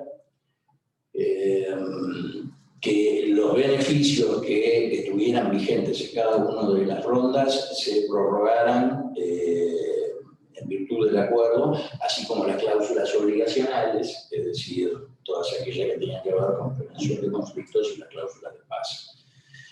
Y a su vez un compromiso que se documentó en cada uno de los acuerdos que en caso de que a partir de el año 21 creciera el Producto Bruto, que esa recuperación iba a ser incorporada sí o sí, iba a empezar a incorporarse a partir del 1 de enero de 2022, que había sido uno de los planteos que había realizado la central. En ese marco, todo hacía pensar que la negociación iba a ser muy difícil, muy dura y difícil de llevar a cabo. Los sectores, las cámaras empresariales acompañaron básicamente el lineamiento, así como la mayoría de los sindicatos. Desde el punto de vista jurídico, la decisión del Consejo Superior no obligaba obviamente a ninguno de los grupos salariales, en función de su autonomía, a adoptar la decisión que se había planteado. Pese a ello, la ronda, con las dificultades que obviamente tuvo, hasta por cuestiones locativas, número de integrantes de negociadores para mantener las distancias y las condiciones sanitarias que se plantearan, yo entiendo que fue una ronda exitosa. De los 22 grupos de actividad que negociaron, prácticamente el 60% se obtuvieron con acuerdo tripartito y un 30% salieron por votación entre la delegación del Poder Ejecutivo y el sector empleador. Y un 10% en realidad son 3 proyectos de decreto, pero que abarcan a 2 sectores de actividad, donde no hubo conformación del quórum para obtener decisión del Consejo, y fueron a decreto del Poder Ejecutivo.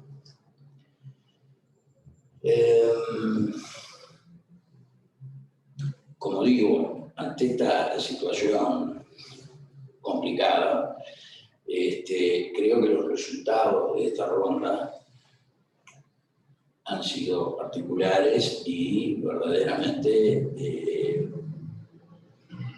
terminó en una forma con una gran cantidad de acuerdos en torno a esta situación.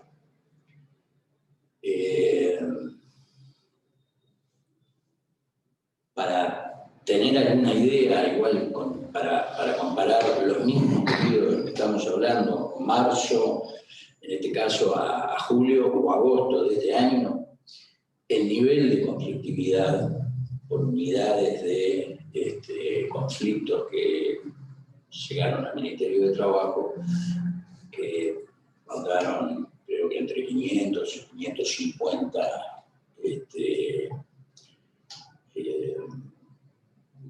conflictos en los cuales ha mediado el Ministerio en el periodo, suponen un nivel de conflictividad menor que el mismo periodo del año pasado. Esa es la situación en la que nos encontramos como resultado de esta ronda excepcional, una ronda puente, que es de un año y que vence en junio del año que viene. ¿Ha tenido ingredientes nuevos? Sí, por lo pronto ha habido gran negociación, no solo presencial, sino a nivel de Zoom, como estamos haciendo en este momento. Es un elemento, es una herramienta que fue rápidamente utilizada por las tres partes para poder llegar a acuerdos y discusiones. Y es un convenio, o mejor dicho, es un acuerdo de esta ronda que en definitiva todos sabemos termina con la no total recuperación del salario punto de partida. Bueno, evidentemente esto nos pone ante un gran desafío de qué es lo que va a suceder en la negociación que vendrá a partir del 1 de junio del año que viene en estas condiciones, y esperemos en un país que nos permita volver a una negociación en todas las mesas, y esperemos que habiendo pasado la curva de la caída de la baja del salario real, creo que vamos a tener que poner mucho pienso entre las tres partes para que justamente a la salida de este acuerdo puente los niveles de consenso sean lo suficientemente importantes como para no generar lo que tratamos de evitar justamente en la ronda que pasamos. Estos son los aspectos generales de la ronda que pasó, y después supongo que habrá muchas preguntas sobre puntos que ha planteado el doctor Amelio y puntos que ha planteado Fernando, y veremos en definitiva qué podemos opinar. Gracias, doctor Ramelli. Bueno, abrimos un espacio entonces de comentarios y preguntas, y le damos la palabra a... No digo que pregunten los compañeros y yo. Yo fui tomando nota de algunos. Alguien comenta que en el tema del movimiento cooperativo la negociación colectiva es mucho más amplia que la negociación salarial, en el entendido de que son acuerdos que se desarrollan en todos los ámbitos, ¿no? Que no es solamente es una negociación más entre pares que entre empleadores y empleados, ¿no? Y entonces la pregunta concreta es, en esta nueva realidad, ¿qué rol le asignan al sistema cooperativo cuando permite esa facilidad que otros mecanismos de trabajo dependiente no lo tienen? No sé, para cualquiera de ustedes. Creo que Fernando ya había adelantado algo, pero... Y eso después se ata con el tema de papeles de QDECO dentro de INEFOP, vinculados con para lo que es para el movimiento cooperativo, el cuatripartismo y no el tripartismo. Por lo menos el 3+1. El 3+1. Por lo menos aspiramos al 3+1. No sé, digo... No, yo le quiero agregar. La verdad que yo justamente a través de la vinculación con Alicia me he dado cuenta de la importancia económica que tiene uno que no conoce a fondo el movimiento. Uno, cuando le hablan de cooperativismo, normalmente o ve FUCBA, que tiene, como decía Fernando, una proyección y donde es muy visible. Y después el cooperativismo ha tenido mala prensa porque se ha asociado el cooperativismo con la recuperación de algunas empresas que no se pudieron recuperar.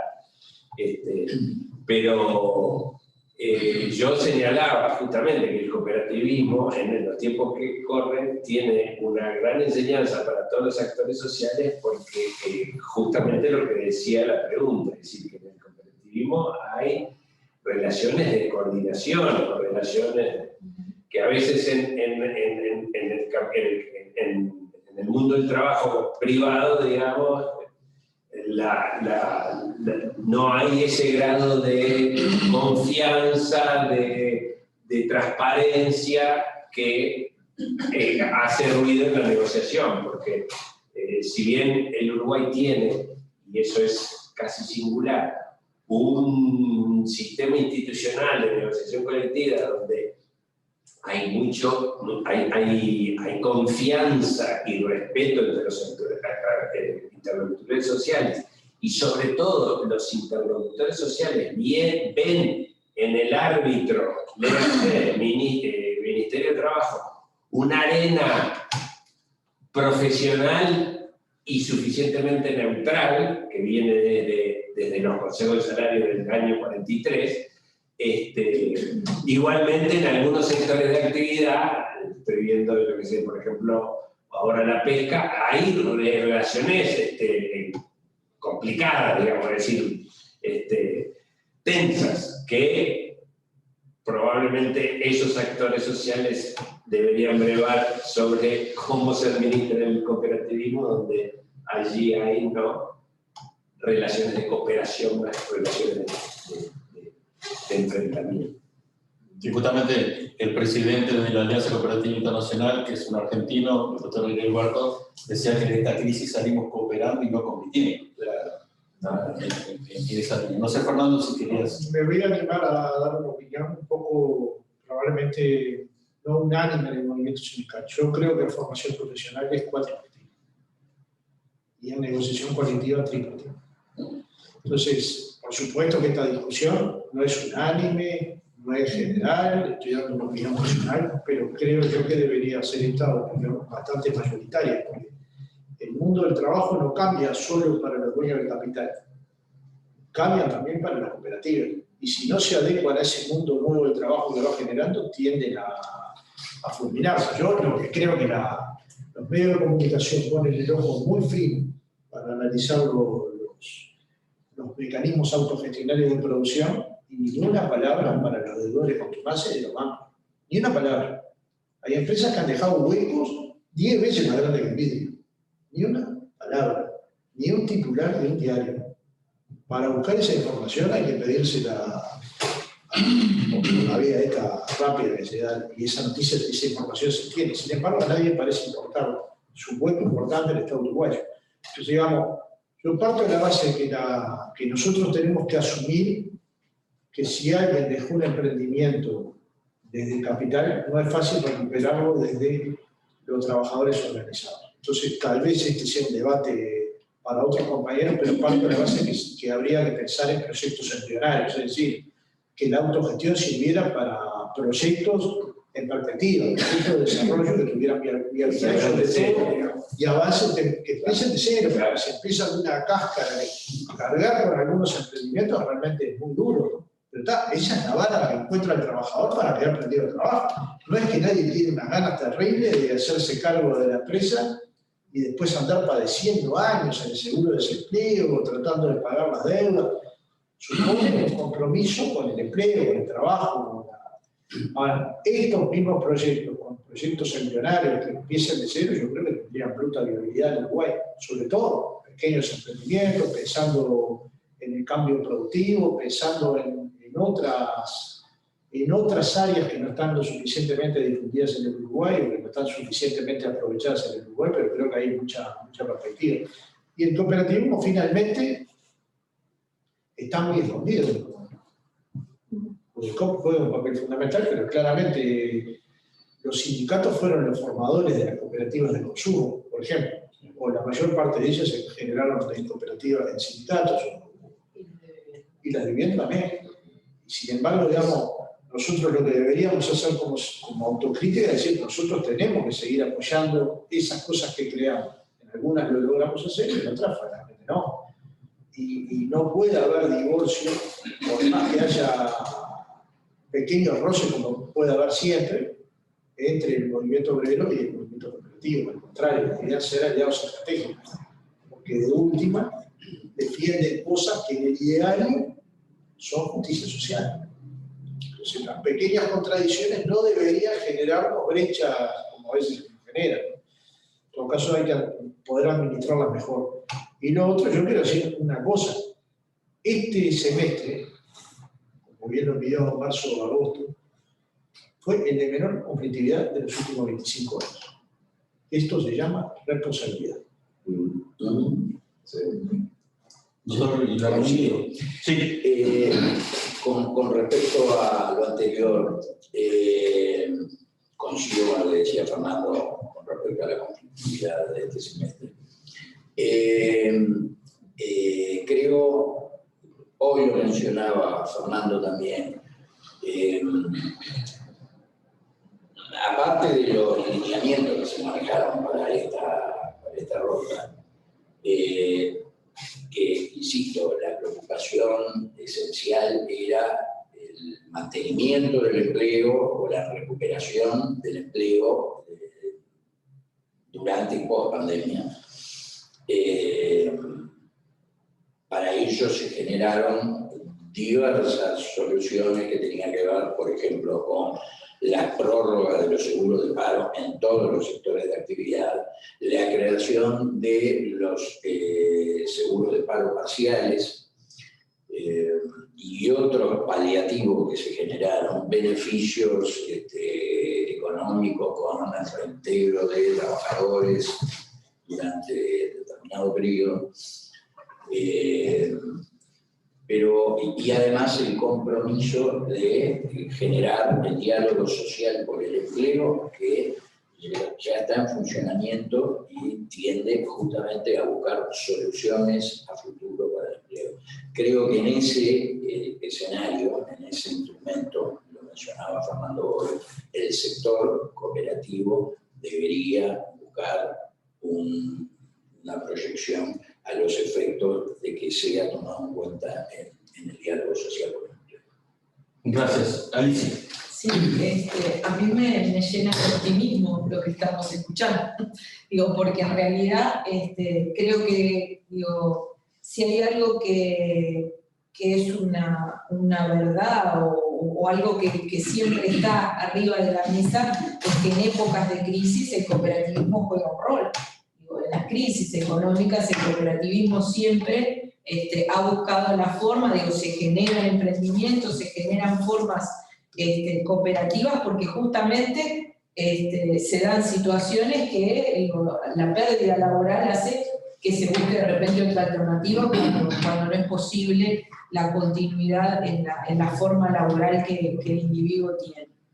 Eso me parece que es así, y creo que no se discute y se ha manifestado acá. Me parece buenísimo lo que decía Fernando recién con respecto a que en la formación profesional hay cuatripartismo, y eso es así, y creo que, hoy por hoy ese cuatripartismo se refleja o se muestra o está instrumentado de manera de que tenemos voz pero no tenemos voto, y nosotros seguimos empujando de lograr el voto a nivel del Consejo de INEFO, y será una discusión que habrá que dar y que sé que nos vamos a tener cabezas que apoyen y también detractores en el tema, pero nosotros lo vamos a seguir empujando porque consideramos que debe ser así y que somos actores en esto. Con respecto a lo que decía Fernando, que el cooperativismo está en cierta medida invisibilizado, es cierto, nosotros es un debe que tenemos, no tenemos que mostrar más. Nosotros manejamos números que no siempre se conocen, y por ejemplo, uno de esos números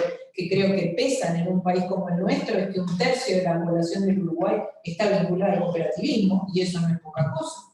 Y con modalidades cooperativas muy fuertes, es cierto, como la de vivienda, pero también modalidades cooperativas longevas, como es la de consumo. Entonces me parece que tenemos actores muy fuertes en el medio, y que creo que tenemos que seguir trabajando en eso, y que creo que estamos todos de acuerdo en que, bueno, son desafíos importantes, y con respecto a lo que decían el doctor Ilarramendi, yo creo que sí, nosotros deberíamos tener un lugar en ese diálogo social que se está dando, pero bueno, tal vez esa visión de invisibilidad que tenemos hace que no se nos convoque y no se nos tenga en cuenta cuando no tenemos presentes los números, y porque, y esto dicho con el mayor de los respetos, y Eduardo sabe porque lo he planteado más de una vez en el consejo de INEFO, hay una cabeza que tiene, o sea, en cierta medida cuadrada, dicho con respeto, de considerar solamente el tripartismo y... Yo hice la medio, pero es cuadrada. No. Pero Eduardo sabe, y puede dar fe que no estoy diciendo... por marcar la cancha toda vez que se puede. Que no estoy diciendo nada que no lo haya dicho, negando, porque creo que hay que manifestarlo, pero me parece que también es importante decirlo acá. Entonces creo que está buenísimo que estemos compartiendo esto y que estemos llegando a estos aspectos que evidentemente llevarán a una discusión más profunda y más larga, pero que bueno, estamos en pos de... Julio. Sí, bueno, yo en primer lugar agradecer a los panelistas, integro la comisión que organiza, está intentando avanzar en la organización de la Escuela Nacional de Cooperativismo, y agradezco entonces la claridad con que han planteado cada una de las posturas, que son a todas vistas diferentes. Quisiera hacer un comentario, y es que en primer lugar me parece que evaluar al cooperativismo por algunas excepciones generadas en emprendimientos que adoptaron el formato de cooperativismo por emergencia, digamos, porque su empresa cerraba, no me parece justo.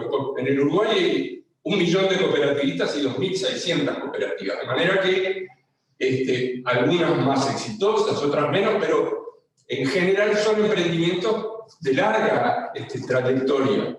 El cooperativismo de consumo, hay cooperativas que han cumplido 100 años, la cooperativa magisterial a la cual yo pertenezco cumplió 90 el año pasado, y tiene, le digo a Fernando porque él señaló un ejemplo, en el consejo directivo habemos 7 integrantes, y hay 2 representantes de los trabajadores integrados con vos en el consejo. De manera que ese modelo que plantea el cooperativismo ya lo tiene incorporado, porque entiende claramente que el trabajador de una cooperativa no es simplemente un empleado, es un protagonista y tiene que tener participación en la toma de decisiones. Obviamente, el cooperativismo tiene aliados que son naturales. ¿Por qué? Porque el cooperativismo ha sido refugio frente a la crisis y frente a las situaciones de injusticia social. Cuando se instaló la dictadura aquí, muchos de los maestros que fueron destituidos fueron a trabajar a la cooperativa magisterial, fueron incorporados allí. Y puedo dar muchísimos ejemplos de gente a la que las cooperativas ayudaron en esas situaciones de crisis. Porque ninguna cooperativa cierra porque haya una pandemia o una crisis. Y sí han cerrado muchas empresas particulares, capitalistas, no sé. Entonces, el cooperativismo es un refugio en los momentos de crisis. Y tiene que prepararse, porque aquí tenemos que hablar de los desafíos, porque en esta crisis que se avecina, y que como todos ustedes señalaron, no tiene que ver solo con la pandemia, sino que tiene que ver con cambios sociales profundos, el cooperativismo se tiene que preparar justamente para eso, para ayudar a que los más débiles de la sociedad tengan allí una instancia de participación y que les permita sobrellevar esa situación. De manera que yo creo que el desafío del cooperativismo es justamente prepararse para esta nueva etapa en la que tiene un rol fundamental para jugar. El de vivienda, el de trabajo, todos los formatos, las cooperativas rurales, es decir, todas tienen un rol a cumplir. Y por supuesto, siempre pensando en que son empresas solidarias, autogestionadas, y que no buscan el lucro. Ninguno de los directivos de las cooperativas se enriquece por ser directivo. Y los trabajadores de las cooperativas, en general, son mucho mejor pagos que en el sector privado. ¿Por qué? Porque entendemos que parte del comercio justo, parte de la producción justa, tiene que ver con el justo salario. De manera que, bueno, además de saludarlos y felicitarlos por las intervenciones, me parece que tenemos que trabajar juntos para romper esa invisibilidad a la que se hacía referencia. Muchas gracias. Le damos la palabra a Graciela Fernández. De quinta. Buenas tardes, buenas noches ya.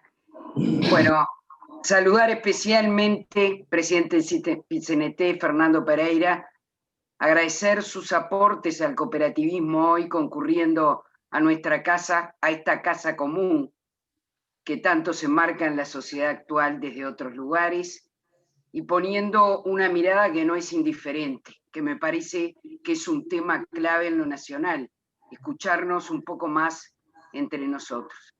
Agradecer a mis queridos colegas, profesor Ameglio, un placer de verlo, un placer que esté sentado en EFOP, y estimado Gonzalo, con quien pasamos muchísimas horas, por supuesto, en el Consejo de Salarios de la Industria Química, con mis queridos compañeros del Sindicato de Trabajadores de la Industria Química, muchos años acompañándolos.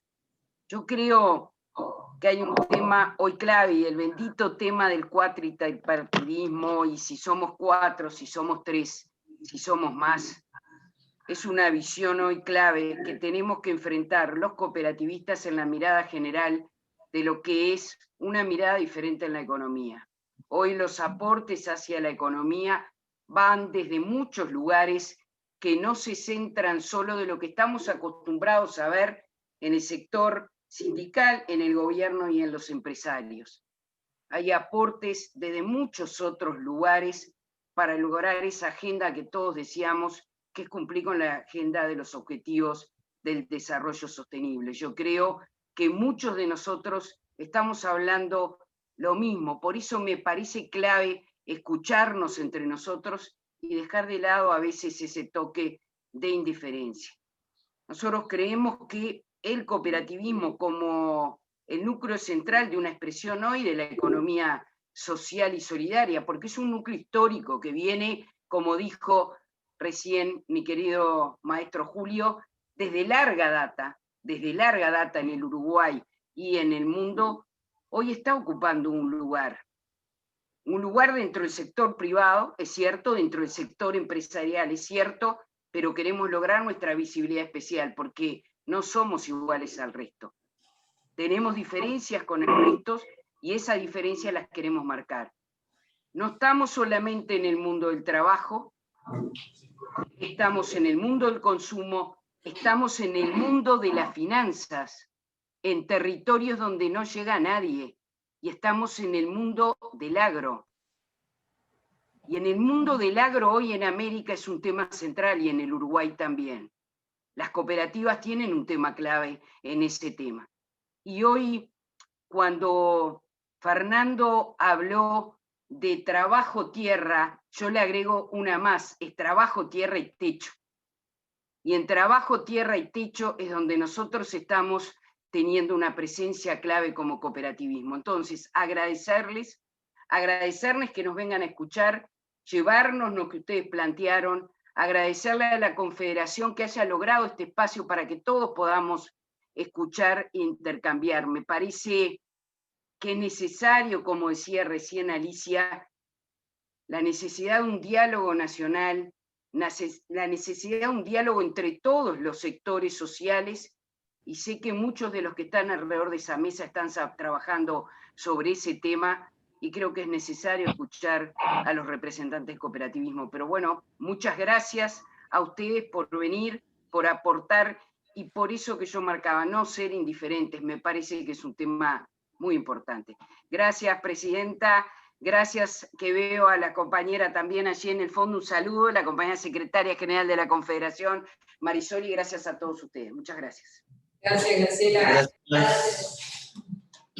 Bueno, queda una pregunta para Fernando muy puntual que tiene que ver con el no respeto de algunas funciones, por ejemplo, una compañera que es relacionista laboral y que dice que las tareas de relaciones laborales las hace cualquier otro profesional.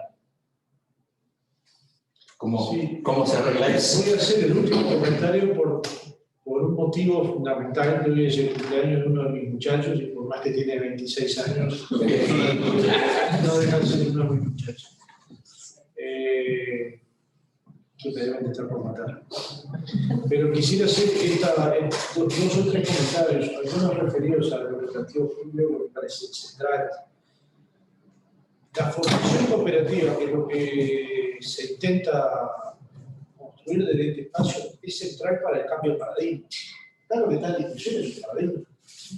Es si solo el puede generar trabajo o si los emprendimientos cooperativos también son generadores de empleo y generadores de empleo sanos, sustentables. Yo soy de los que creo que sí. Tengo un recuerdo muy fuerte de cuando mis padres fueron destituidos del trabajo. Buena parte de la alimentación venía de una cooperativa, precisamente de trabajadores. Y obvio que probablemente me haya alimentado varias veces. No, probablemente no. Soy consciente, aún siendo un niño pequeño, de que buena parte de mi alimentación provenía de esa cooperativa. Mis padres luego la pagaron, es verdad que luego la pagaron. Pero en ese momento de crueldad absoluta, fue un refugio para mi familia y no lo quiero dejar pasar porque de repente un día le llega a mi madre y me dice, ¿te acordás que esto nos pasó? Y hubo gente que fue capaz de ser solidaria, como dice Julio, en un momento de crisis. Lo tercero, si estamos ante un cambio de paradigma y el cooperativismo en el mundo está jugando un papel central y resiste de mejor manera la crisis del capital que las empresas capitalistas.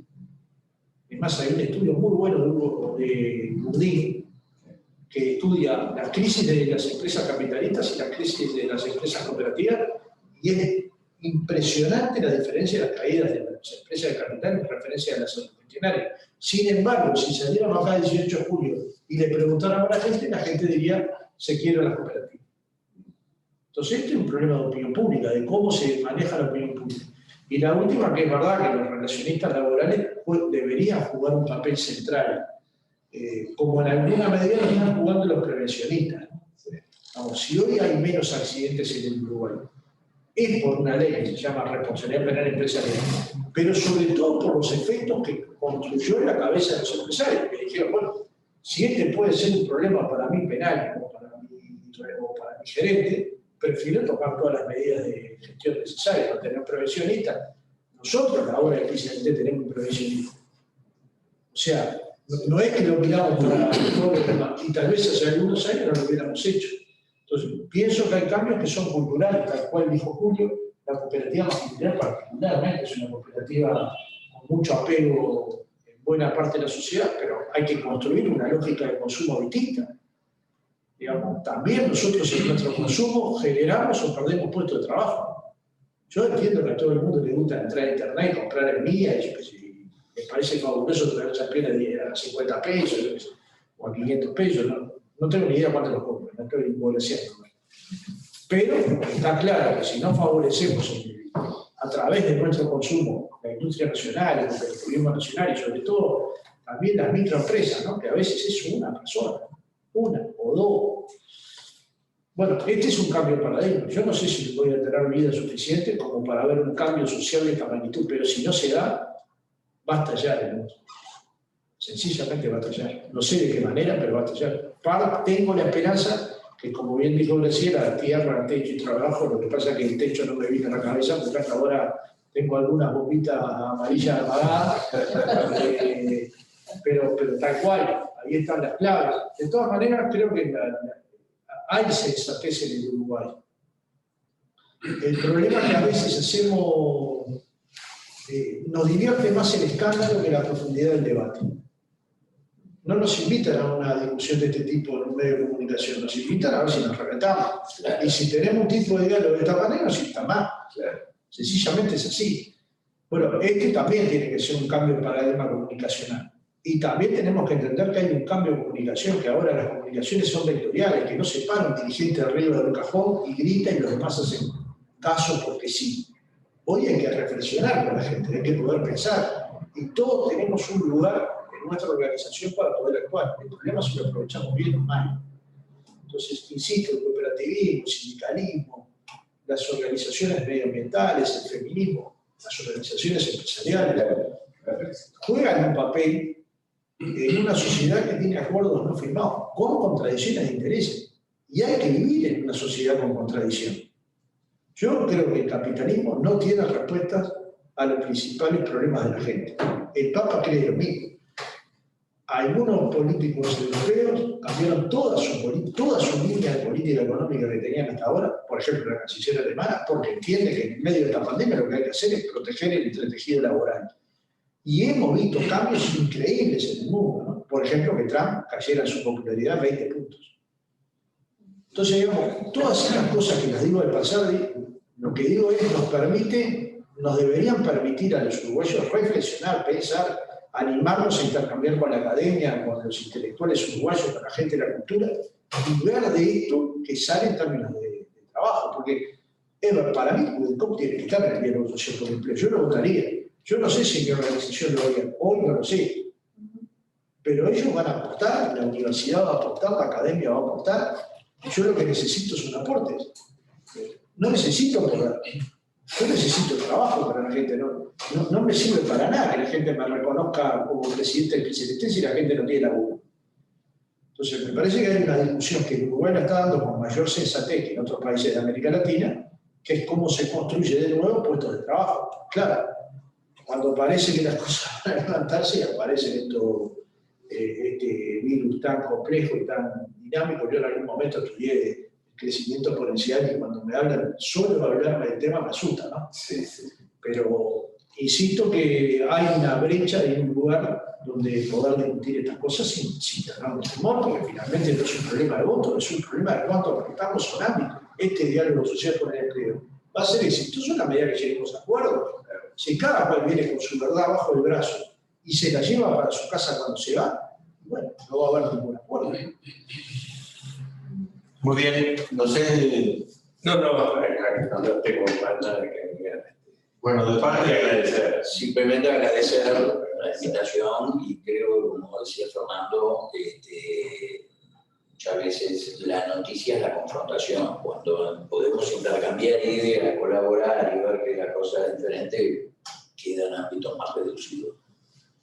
Bien, bueno, primero que nada, nuevamente agradecerles a los tres su tiempo, y a veces los tiempos se estiran más de lo pensado, y creo que ahí está justamente la riqueza de la actividad que llevó a que, bueno, tomáramos tal vez más de su tiempo del que ustedes tenían pensado. Las disculpas de caso, pero creo que ha sido un intercambio muy rico, de muchísimo respeto, que a todos nos ha dejado, bueno, pensando cómo seguir. A todos ustedes agradecerles que hayan participado de la actividad en el marco de lo que estamos haciendo desde la Escuela Nacional de Cooperativismo. Digo, hoy con tres invitados que no son cooperativistas. Digo, siempre generalmente nuestros invitados tienen que ver con el sector. Hoy nuestros invitados no forman parte del sector, pero creo que hicieron aportes muy valiosos y bueno, en nosotros estará seguir avanzando en esto, que creo que sí coincido plenamente con lo que decía Fernando. Hay la necesidad de un cambio de paradigma y creo que hacia ahí tenemos que ir, porque evidentemente creo que todos creemos en una sociedad más justa, más inclusiva y más solidaria, y ahí cada uno tiene que jugar su rol desde donde está y cómo puede aportar. Así que bueno, nuevamente gracias, y creo que tenemos una invitación para seguir con este ciclo, justamente para seguir discutiendo estos temas. El próximo jueves 29, a la misma hora, vamos a trabajar sobre la transformación del mundo del trabajo y su impacto en las relaciones laborales en el Uruguay, que de alguna manera da continuidad a esto, con la participación especial en la exposición de los compañeros de Sinterfor y los comentarios que va a hacer el doctor Nelson Lutano. Así que todos serán bienvenidos. Gracias. Gracias. Bueno, aquí hay algo para disfrutar. Sé que vamos a hacer. No, me tengo que ir. Gracias.